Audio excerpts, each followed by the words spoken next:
Oke semuanya, jadi di kesempatan kali ini saya mendapatkan pesanan panel pompa air submersible. Bisa dikatakan pompa air submersible, bisa dikatakan pompa celup, bisa juga dikatakan pompa satelit. Nah, jadi fungsi dari panel ini adalah mengontrol laju debit air pada sumur Anda. Terkadang pompa celup kan terdapat pada dasaran sumur ya, pada air ya, karena namanya aja pompa celup, jadi selalu posisinya tercelup. Nah, pompa celup itu rawan apabila debit air habis terus pompa menyala. Nah, fungsi alat ini adalah untuk mengatur apabila sumur habis itu pompa tidak dapat bekerja atau mati, seperti itu ya. Makanya dibuat panel seperti ini secara otomatis ya. Jadi kita itu tahu pompa kapan mati, kapan menyala, debit air kapan habis, kapan ada lagi, seperti itu ya. Untuk itu di sini tak jelaskan ya perlengkapan yang didapat ketika Anda membeli sebuah panel pompa air submersible. Apa aja sih?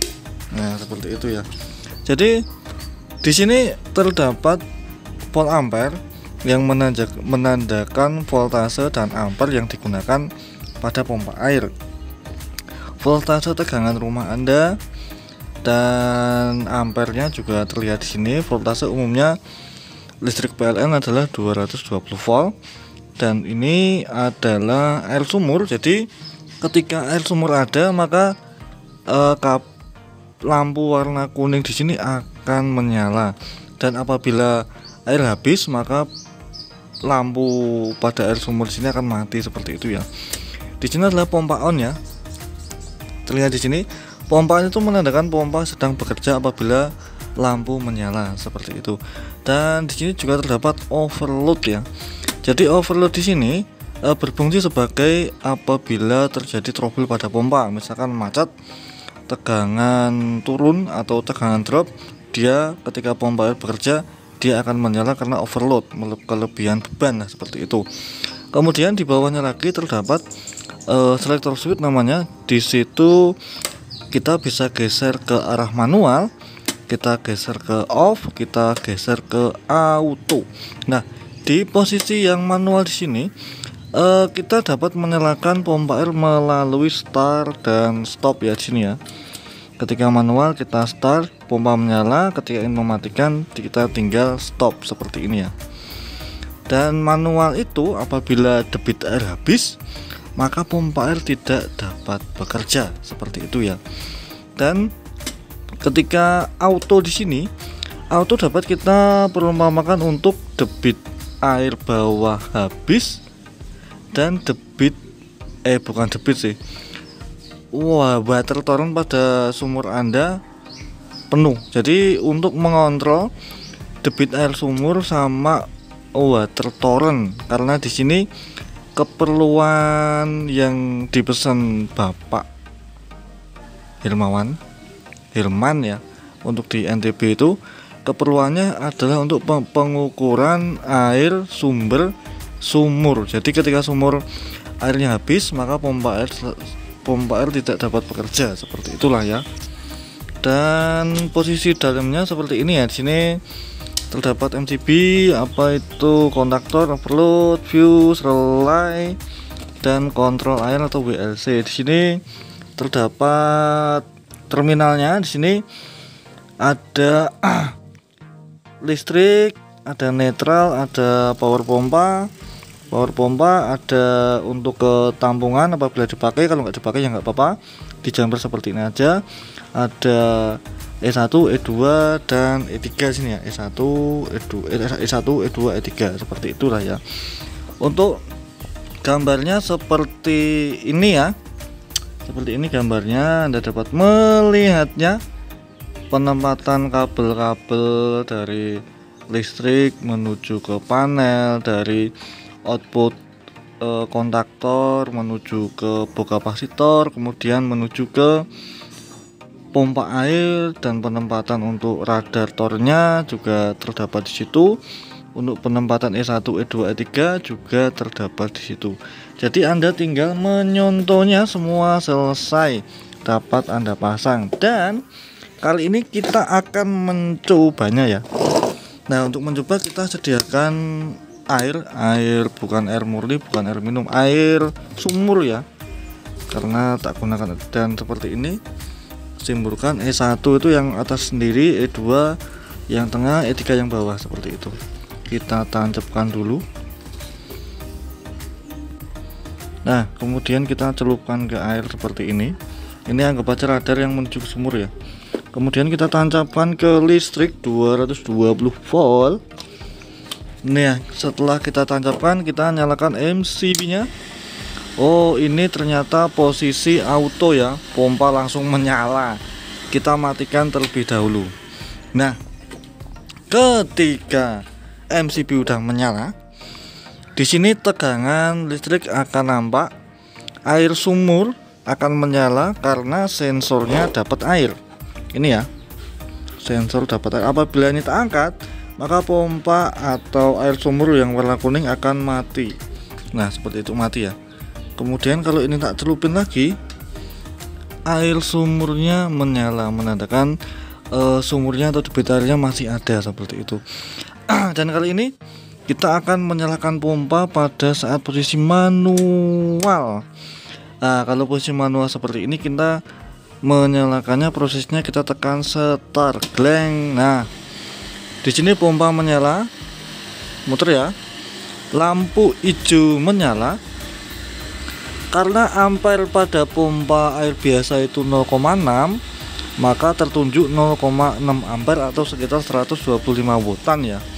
Dan untuk mematikannya, nah di sini apabila debit air habis pada saat pompa air bekerja, seperti apa sih ketika proses manual. Nah, ini perumpamaan ketika debit air habis ya. Nah, debit air habis, lampu kuning mati, lampu hijau mati, pompa air juga mati. Dan ketika debit air ada lagi, kita celupkan sini lagi, deng. Nah, kalau debit air naik lagi, pompa air sumur yang warna kuning menyala, pompa air pada posisi tetap mati saat posisi manual seperti ini, seperti itu ya. Nah, kemudian kali ini kita akan geser ke posisi auto. Di posisi auto ini diperuntukkan bagi Anda yang memiliki tampungan air, dan tampungan air itu sudah terpasang radar apung-apung. Nah, fungsi untuk kabel jambret seperti ini ditujukan untuk radar apung-apung ya, seperti itulah ya. Dan ketika proses seperti ini, apa yang terjadi ketika kita akan menyalakan pompa? Nah, ketika pompa air menyala, proses auto jedet, ini akan menyala pompanya. Pompa akan menyala ya. Pompa air menyala, air sumur ada karena di sini masih tercelup air ya, warna kuning. Lampu hijau menyala karena pompa menyala. Dan ketika air sumur habis, apa yang terjadi? Nah, ketika air sumur habis, yang terjadi adalah pompa mati, lampu warna hijau mati, lampu warna kuning juga mati. Nah, ketika debit air ada lagi, kita tancapkan sini. Nah, kalau debit air ada lagi, secara otomatis dia akan langsung menyalakan pompa air. Seperti ini ya contohnya. Dan untuk mematikannya gimana sini? Kita kalau ingin mematikannya seperti ini, tekan geser selector switch ke posisi auto. Namun apabila pada bagian sini ini yang tak jumper ini Anda sambungan ke radar atau radar apung-apung yang berada di water torrent, maka ketika radar off, maka pompa juga akan ikut off apabila air udah penuh. Seperti itulah ya cara kerjanya. Nah, dan kali ini kita akan perumpamakan terjadi trouble pada pompa air. Apa sih yang harus kita lakukan untuk mengatasi kejadian seperti itu? Oke, jadi harap Anda ketahui dulu trouble airnya itu kenapa, trouble pompanya itu kenapa. Dan untuk trouble-nya tak perlihatkan dulu ya. Untuk trouble pompanya itu menyalanya seperti ini ya. Ketika posisi on, semua on ya. Ketika debit air ada, lampu kuning menyala ya, lampu volt tegangan menyala, dan proses pompa menyala. Tapi ada suara seperti ini. Nah, ada suara seperti ini. Ini adalah lampu overload menyala atau lampu buzzer menyala merah disertai berkedip. Itu akan mematikan semuanya ya. Jadi lampu kuning mati, lampu voltase juga mati, dan segala sensor tidak dapat digunakan di sini ya. Ini mau ditekan manual nggak bisa, mau ditekan auto juga nggak bisa. Nah, untuk mengatasi seperti ini adalah kita tekan tombol warna biru sini ya. Kita tekan tombol warna biru, kemudian kita matikan MCB dan kita cek bagian pompanya. Terdapat permasalahan pada pompa air, seperti itulah ya. Jadi seperti itu untuk cara kerja panel pompa air seperti ini. Apabila Anda ingin melakukan pemesanan, bisa tak kirim seluruh Indonesia ya. Untuk berapa HP pompa yang Anda gunakan, berapa dalam sumber yang Anda pakai, bisa request, bisa tak proseskan untuk pembuatannya, seperti itu ya. Dan untuk nomor yang dapat dihubungi, silahkan klik pada deskripsi di bawah ini, seperti itu. Oke, sekian dulu video ini, semoga bermanfaat untuk Anda.